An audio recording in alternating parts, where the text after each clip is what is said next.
তাছাড়া একটা জনপ্রতিনিধির পা ধরতে হবে সাধারণ মানুষকে ঘরে না মানার জন্য। খুবই খারাপ অবস্থায় আছে। তিনি রিকোয়েস্ট করছিলেন, তো জায়গা আমার কাছে করবে না তো কোথায় করবে? আপনার তো আমাকে দেখে নিচ্ছি কি করে করা যায় না করা যায়।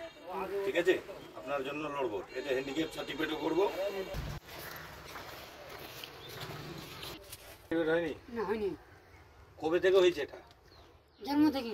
জন্ম থেকে না? 8-10 বছরের আলো হাত ভাঙা। ছেলে মেয়ে কোটা? 3টে। মেয়ে না ছেলে? 2টা বেটে, একটা বেটা আছে ছোট। বেটা ছোট।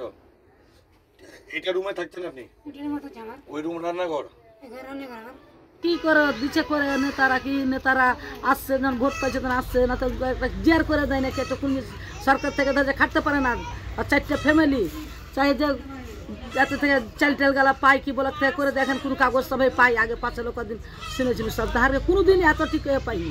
বুঝি এত কষ্ট করে থাকেন হ্যাঁ, আপনারা এই ঘরেই থাকেন? হ্যাঁ, কি করবো, কষ্ট করে থাকি। আপনার স্বামী আছে না? কি করে আপনার স্বামী? আর স্বামী রাজমিস্ত্রির কাজ করে, একটু ভুঁই লিয়েছে খাই খালাচ্ছে, তো ওনাকে ভুঁয়ে গেছে। আচ্ছা, খাটতে খুঁড়তে পারে না। কিছু পাচ্ছি না, কিছু ঘর পাচ্ছি না, কিছু হচ্ছে না, হ্যান্ডিক্যাপ হয় না, কিছু হয় না। হ্যান্ডিক্যাপ তো হয়নি? না সার্টিফিকেট হয়নি? কিছু নেই আমার, আমি নাই, কিছু নাই, কি করে খাবো আমি এখন? এই ঘরেই কি থাকেন আপনি? এই ঘরে থাকি আমি, ছেলে মেয়ে নিয়ে ঘরে থাকি। 2টা ছেলে একটা বেটা। পা কেন ধরতে হলো আপনাকে? পা ধরতে হলে কিছু না, আমি হ্যান্ডিক্যাপ পাচ্ছি না, ঘর পাচ্ছি না, কিছু পাচ্ছি না। ভোট দিবার মানে চাই চলে আসে। তার ব্যাপারে আমি জানি, তার নাম আসেনি। তিনি কিন্তু খুবই খারাপ অবস্থায় আছে। তিনি রিকোয়েস্ট করছিলেন, তো জায়গা আমার কাছে করবে না তো কোথায় করবে? আপনার তো আমাদেরই কাছে করবে, যেহেতু তারা আমাকে নিযুক্ত করেছেন। সেই হিসাবে আমি এরিয়াগুলোতে যাচ্ছি, আর আমি প্রশাসনের দিকে নজরও দেব। আমি আলোচনা করব এই বাড়িগুলো কেন গেছে, যেন কোনো যারা পাওয়ার যোগ্য তারা যেন কোনো রকম বঞ্চিত না।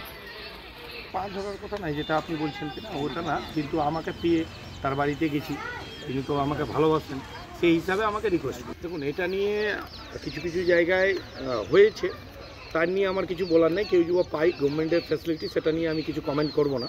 কিন্তু আমার যেটা হচ্ছে, মমতা ব্যানার্জির লক্ষ্য হচ্ছে কোনো দুস্থ পরিবার যেন না বাঁচে, সেটার উপর আমার নজর আছে। কি কোনো দুস্থ পরিবার যেন, গরিব পরিবার, আমি যাদের কাছে গেলাম প্রচুর নিরীহ পরিবার, আরও আমি যাব যেখানে খবর পাবো, অবশ্যই মানুষের পাশে, মানুষের সাথে প্রশাসন লেভেলে আমি অবশ্যই কথা বলবো। দেখুন, কিছু কিছু জায়গায় হয়েছে, না হওয়ার নেই, সেটা হতেই পারে। কেন কি হাজার হাজার ভোট মমতা ব্যানার্জি দিচ্ছে, তবে দিদি এগুলাকে নজরে রেখেছে, এগুলা হবেই। দিদি যেটা কথা বলেন, কিন্তু কোনো দুস্থ পরিবার বাদ যাবে না, সেটার জন্য দিদি নিজেই ব্যবস্থা নিচ্ছেন, আর আমরাও প্রশাসন লেভেলে ব্যবস্থা করব।